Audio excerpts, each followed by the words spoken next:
الله الرحمن الرحيم الحمد لله والصلاة والسلام على رسول الله صلى الله تعالى عليه وسلم.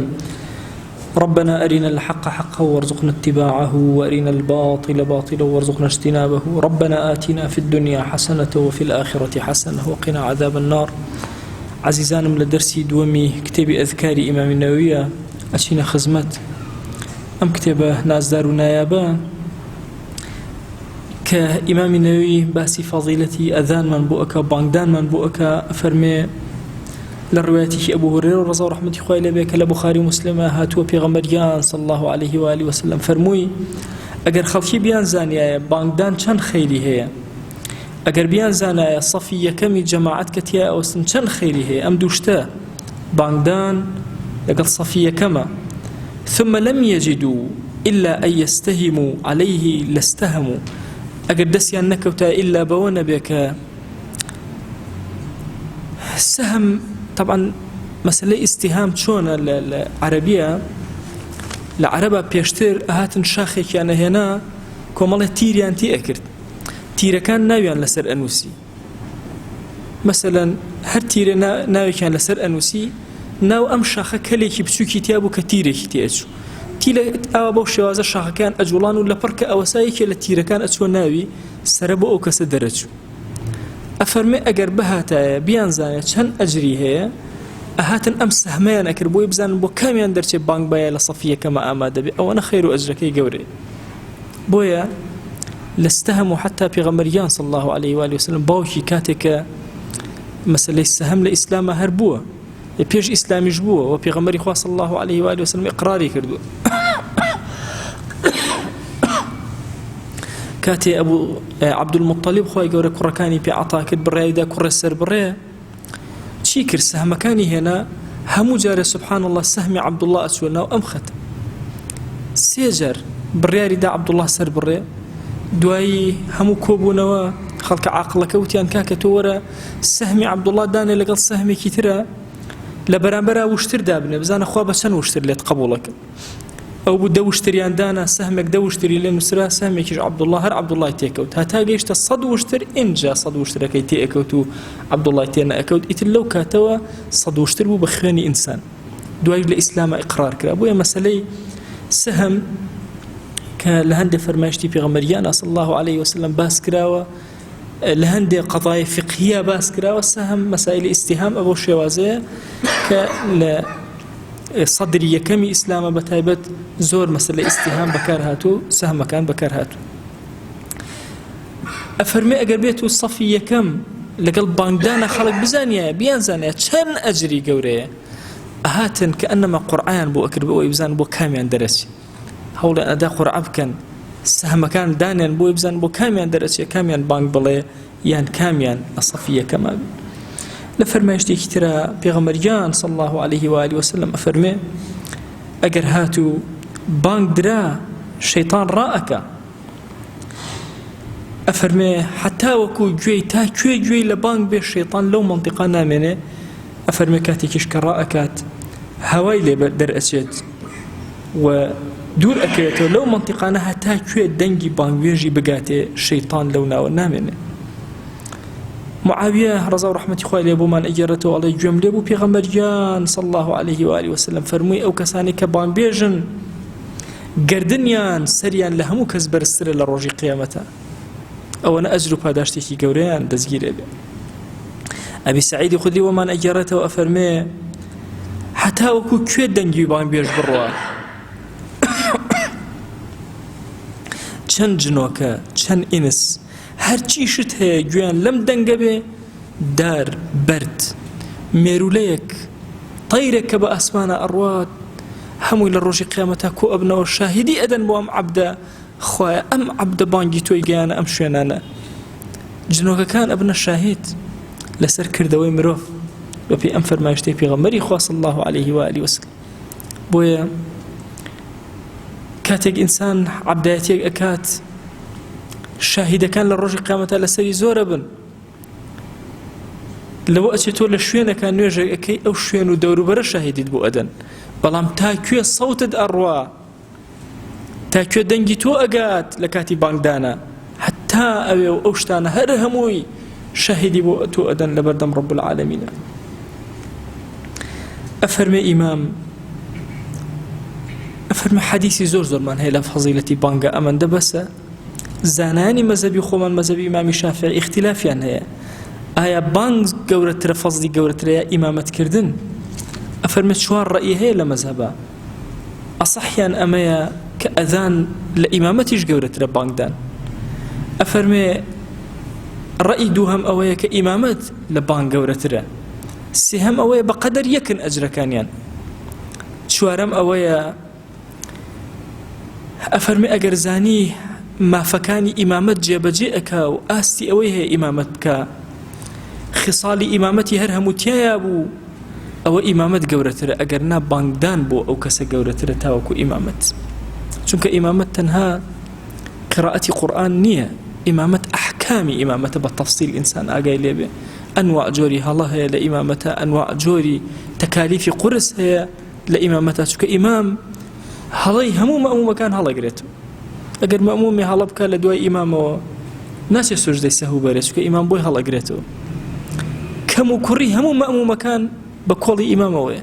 ئیمامەت ئاسان نییە، لەگەڵ ئەوە ئەجری زۆر گەورەیە، عینەن عقوبەشی زۆر گەورەیە. ئەگەر ئیمام هەڵە بکە، ئیمام کەمتر خەمی بکە لە تەهارەتە، لە پاک و خاوێنیە، لە وەڵحاڵ ئیمام ئەرکی زۆرە، حتا ڕۆحی ئیمام تەئسیری هەیە لەسەر مەئمومەکان. ئیمام ئەبێ زۆر خۆی ساغکاتەوە لە بینی خۆی و خۆیە. بۆی ئیمامەت کۆمەڵی ئەرکی قورسی هەیە. ئیمامی نەووی ئەفەرمێ ئەگەر ئیمامەت هەموو مەرجەکانی لە کەسێک کاتیە هاتە دی، ئەوە ئیمامەت ئەفزەڵترە، و ئیلا بانگدان ئەفزەڵترە. بانگدان چۆنە؟ ئەلفاظەکانی بانگ مەشهورە، 2 سنت هەیە کە فرامۆشەکرێن زۆر کات. سنەتی تەرجیع و تەثویب لە مەزهبی ئیمامی شافعیە، 2 سنەتی زۆر گەورن. تەرجیع بریتێ لە چی؟ دوای ئەوەی کە تۆ الله أكبر الله أكبر الله أكبر الله أكبر 4 الله أكبرت کرد، پێش ئەوەی بڵێ أشهد أن لا إله إلا الله، لە دڵی خۆتە ئەڵێ أشهد أن لا إله إلا الله أشهد أن محمد رسول الله. إنجا ئەڵێ أشهد أن لا إله إلا الله أشهد أن لا إله إلا الله أشهد أن محمد رسول الله أشهد أن محمد رسول الله. يعني ئەو سوکیەکە لە دڵی خۆتە ئەڵێ ئەم پێوتێ تەرجیع، سنەتێکی زۆر گەورەیە، ئەحادیثی زۆر لەسەر هاتووە. تەثویبیش بریتێ لەوەی کە بڵێ الصلاة خير من النوم، الصلاة خير من النوم لبانجي بيانية. أم 2 سنتي زور قورن كبيغمبريان صلى الله عليه وآله وسلم باسي كرنو فرماشتا كان مشهور الإمام فرمي.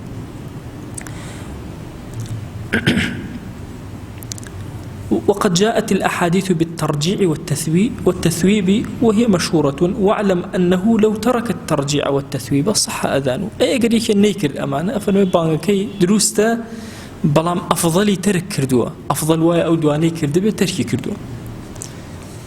مناڵێکە تەمیزی پێیان نەکردبێ، چاکە و خراپە نەزانێ، پاک و خاوێنی خۆی نەتوانێت ڕاگرێ، ئەو مناڵە بانگدان کەڕاهەتی هەیە، ناوێ بانگ بدا، بانکەشی دروست نییە. ئەگەر بانگ بدا، ئەگەر ئافرەت بانگ بدا، بانکە دروست نییە، ئەبێ یەکێکی تر بیداتەوە. ئەگەر کافر بانگ بدا، بانکەی دروست نییە، ئەبێ کەسێکی تر بیداتەوە. بەڵام ئەگەر مناڵێت تەمیزی پێیا کردبێ و پاک و خاوێنی خۆی ڕاگرێ و بانگی ڕەوان بێ، ئەوە دروستە بانگ بدا و کێشەیەکی نییە. ئەگەر کەسێکی کافر بانگی دا، خۆ لە بانکاڵێ أشهد أن لا إله إلا الله وأشهد أن محمد رسول الله صلى الله تعالى عليه وسلم. أي آية ئەمە نابێتە ئیمان؟ ئەفەرمێ بشبێتە ئیمان. هەندێک لە زانانی مەزهبی خۆمان فەرمویانە مادام ئەو شەیە وت بانگی دروستە، هەندێک تر فەرمویانە نا، بانگ لە سەرەتاوە بە نیەت دەست پێ ئەکا، چونکە سەرەتاکەی کافر بووە، بانگەکەی دروست نییە، بێ بانگ بدرێتەوە جارێکی تر. زۆر شت لە مەسەلەی بانگە باس کراوە. ئیمام ئەفەرمێ لە مەزهەبا و لە فقها ئەوەندە کفایەتە. ئیقامەت چۆنە؟ چۆن قامەتەکەی؟ ئەفەرمێ مەذهبی مختار ئەو هایە کە بەم شێوازە قامەتەکرێت. طبعا لە مەذهبی خۆمانە بەم شێوازەیە، لە مەذهبی ئیمام ئەبوو حەنیفە بانگ و قامەت هەر وەکو یەکن، هیچ فەرقیان نییە. چۆن بانگ ئەدەی 4 جار الله ئەکبەرەکەی، 2 جار أشهد أن لا إله إلا الله، 2 جار أشهد أن محمد رسول الله، يعني عيني بانگ حي على الصلاة حي على الفلاح 2 جار ڕێگز زەبت لە مەزهبی ئیمام ئەبوو حەنیفە بانگ و قامەت یەکشت، إلا ئەوەندە نەبێ قد قامت الصلاة قد قامت الصلاة لە دوای حي على الفلاحەوە لە مەزهبی ئەوانیشە ئەوترێ، لە مەزهبی ئیمام ئەبوو حەنیفەیە. لە مەزهبی خۆمانە بەو شێوازە نییە، بەم شێوازەیە کە تۆ ئەڵێ الله أكبر الله أكبر 2 جار، أشهد أن لا إله إلا الله أشهد أن محمد رسول الله 1 جار، حي على الصلاة حي على الفلاح يكجار إنجا قد قامت الصلاة وقد قامت الصلاة، يعني كاتي نيوج نزيق بوتوا. قد قامت الصلاة يعني كاتي نيوج قد اقترب وقت الصلاة، وقت إقامة الصلاة، كاتي أداي نيوج كنزيق بوتوا. الله أكبر الله أكبر لا إله إلا الله. أما قامت لما زبي خمانا كجب جئكر. حكمي أذان إقامة شيء آية سنة آية فرض آية شونة أفرمي أذان إقامة هردو كان سنة لمذهبي الصحيحة لمذهبي خمانا، سواء بانجي جمعة بيا غير جمعة هم سنة. حمد لله أصحابي خمان فرمانا فرضي كفاية أبي إلا خلشي بيك أجر وتمان فرضي كفاية، هندي فرمانا تنها فرضي كفاية للجمعة لغير جمعة فرضي كفاية نية. بلام أجر وتمان فرضي كفاية أجر خلشي شارك بانجي ندى هم كوبنا وتي والله إما بانج نادين يعني خلشي قرشك أفرمي جنجان لقلا أكل لسروي بانجان ترك أبي إلا بانج بلين.